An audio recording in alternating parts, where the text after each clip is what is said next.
महानता को प्राप्त कीजिए। मानव जीवन का चरम लक्ष्य किसी न किसी रूप में महानता को प्राप्त करना है।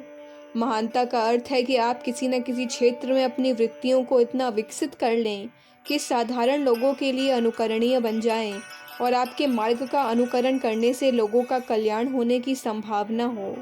सच्ची महानता को प्राप्त करने के लिए त्याग, उदारता, सहानुभूति, हृदय की निर्मलता और चरित्र की शुद्धता आदि गुणों की आवश्यकता है। ये गुण जहाँ अपने सच्चे अर्थों में उत्पन्न हो जाएंगे, वहाँ संसार की सब विभूतियाँ अपने आप आकर एकत्र हो जाएंगी। अनुभव के दो शब्द सहस्त्रों ग्रंथों के अर्जित ज्ञान से अधिक मूल्यवान हैं। तभी तो महात्मा कबीर ने पूरे आत्मविश्वास के साथ कहा है, पोथी पढ़ी पढ़ी जग मुआ, पंडित भया न कोय, एक आखर प्रेम का, पढ़े सो पंडित होए।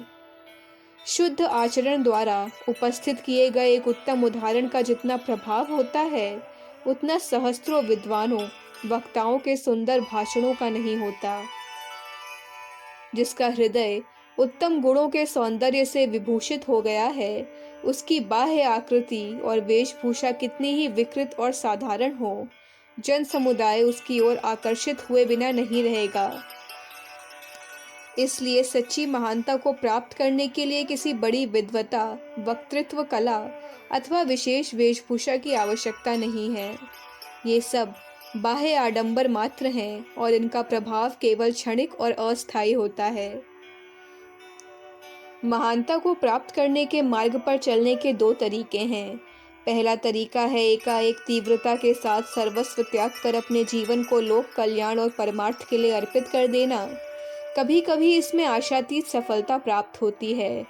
आज से 2500 साल पहले कपिलवस्तु के राजकुमार सिद्धार्थ ने महात्मा बुद्ध बनने के लिए यही तरीका अपनाया था और भी अनेक लोग समय पर इस तरीके द्वारा महानता की चरम सीमा पर पहुंचते रहे हैं, किंतु इसमें कभी कभी जल्दबाजी का खतरा भी रहता है।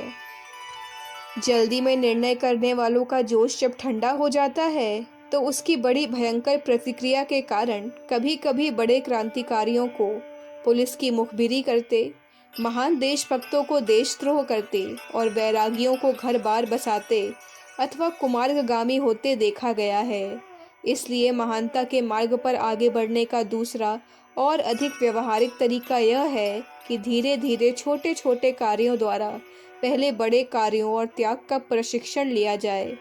धर्मशास्त्रों में अपनी आय का एक निश्चित भाग सात्विक कार्यों के लिए दान कर देने का विधान इसीलिए किया गया है ताकि लोगों में अनासक्ति भाव पैदा हो। वैदिक मंत्रों में बराबर इदं मम की आवृत्ति हमारी प्रवृत्ति को त्याग की और अग्रसर करने के लिए ही की गई है। अतः यदि आप में एकदम सब कुछ त्याग कर उस उदार भावना को अंत तक निभाए जाने का आत्मबल नहीं है, तो आप धीरे धीरे अपनी त्याग वृत्तियों को विकसित करके महानता की चरम सीमा तक पहुंच सकते हैं। पहले आय और श्रम का थोड़ा भाग सार्वजनिक कार्यों में लगा दो और फिर अभ्यास करते करते एक दिन आपको संपूर्ण व्यक्तिगत उत्तरदायित्वों से मुक्त होकर अपने संपूर्ण साधनों को विश्वात्मा की सेवा के लिए समर्पित कर दीजिए। आपको किसी भी आयु में यह अनुभव नहीं करना चाहिए कि अब आपके लिए महानता को प्राप्त करने का अवसर जाता रहा है। यह ठीक है कि जितना शीघ्र इस पवित्र मार्ग की ओर अग्रसर हुआ जा सके उतना अच्छा है, किंतु कभी आरंभ न करने से कभी भी आरंभ कर देना अच्छा है। हमारे पूर्वजों ने जीवन के 4 भाग किए थे और वे जीवन के उत्तरार्ध के 2 भागों को क्रमशः समाज सेवा और परमार्थ साधन का साधन बनाया करते थे। भारतीय परंपरा इस बात की साक्षी है कि पारिवारिक मोहमाया से मुक्त होकर शरीर को सार्वजनिक कार्यों और समाज सेवा का साधन बनाना महानता को प्राप्त करने का सर्वोत्तम मार्ग है। प्रत्येक युग में हमारे देश में उन्हीं महानुभावों को समादर का पात्र समझा गया है जो व्यक्तिगत स्वार्थों से ऊंचा उठकर अपने शरीर का उपयोग अपने समाज अथवा मानव जाति के कल्याण के लिए करते आए हैं।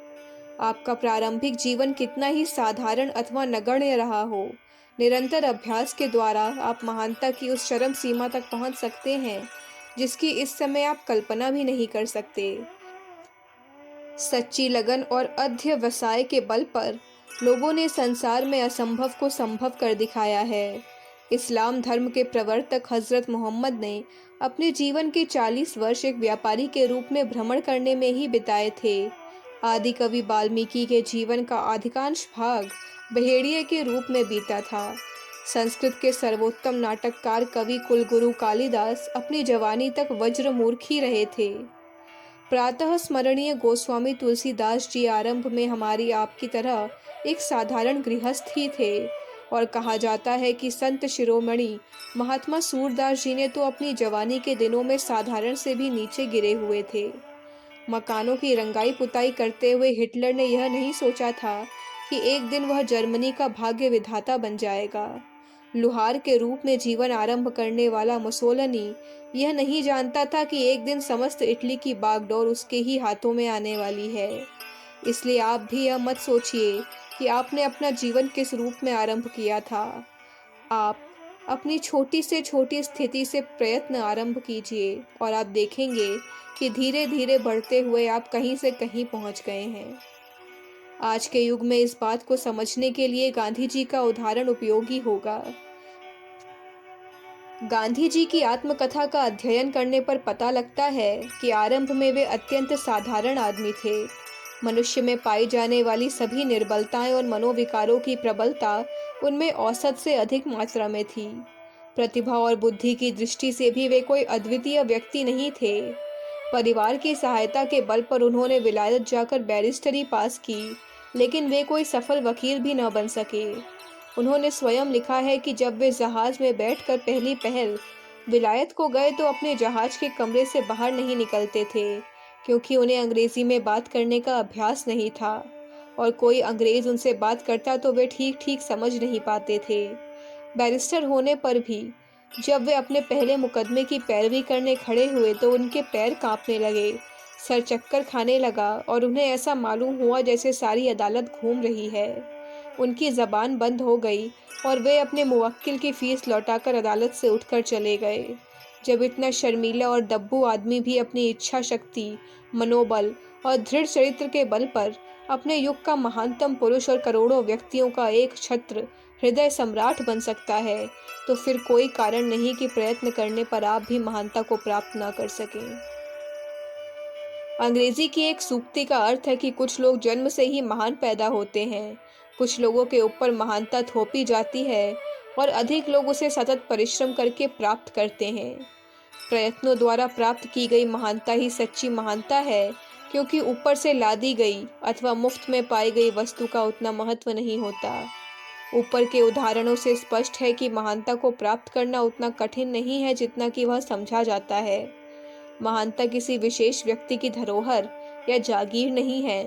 प्रयत्न करने पर अत्यंत साधारण व्यक्ति भी महानता को प्राप्त कर सकता है। आप भी महानता को प्राप्त कीजिए।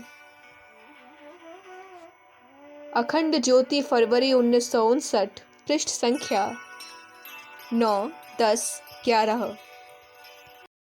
हमारे YouTube चैनल विचार क्रांति दूत अखंड ज्योति पत्रिका को सब्सक्राइब करें एवं अगली वीडियोस प्राप्त करने के लिए बेल आइकन दबाएं। धन्यवाद।